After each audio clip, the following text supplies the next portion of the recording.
Bonjour, aujourd'hui on attaque le problème d'overfitting.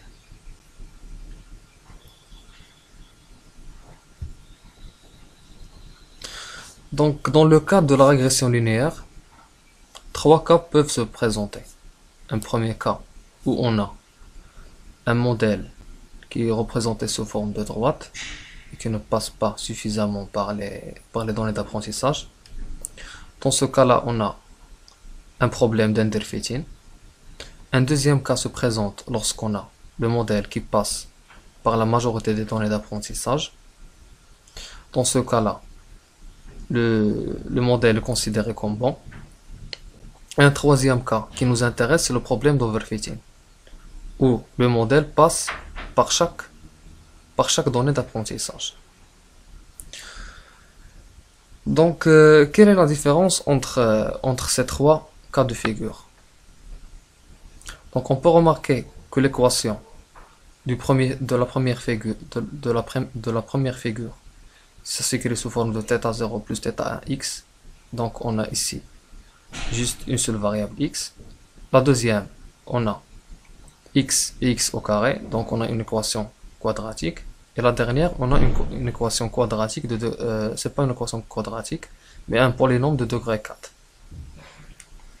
Donc, quand est-ce qu'on a ce problème d'overfitting? Donc, on a ce problème lorsque on traite plusieurs variables avec une hypothèse J qui s'approche de 0. Donc, dans le dernier cas, on n'arrive pas à prédire l'appartenance des nouveaux exemples. Par exemple, dans le cas des prix des maisons, on arrive à trouver des prix qui sont erronés.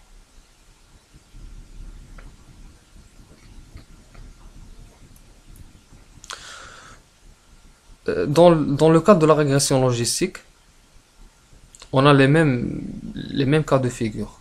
Donc, on a une séparation qui est linéaire par une droite, qui ne sépare pas suffisamment les classes. Un deuxième cas où on a une séparation qui est bonne, qui n'est pas linéaire mais qui est quadratique. Et une troisième séparation qui est très très exacte. Donc on a ici on peut voir une séparation qui sépare vraiment exactement les deux classes. Donc dans le premier cas, on a le problème d'underfitting parce qu'on n'a pas une séparation suffisante. Le deuxième cas, c'est une bonne séparation. Et le troisième cas, représente le cas d'overfitting. Donc, le point commun entre la régression logistique et la régression linéaire, c'est le fait qu'on travaille avec c'est lorsqu'on travaille avec plusieurs variables, on tombe dans ce problème-là d'overfitting. Donc, pour essayer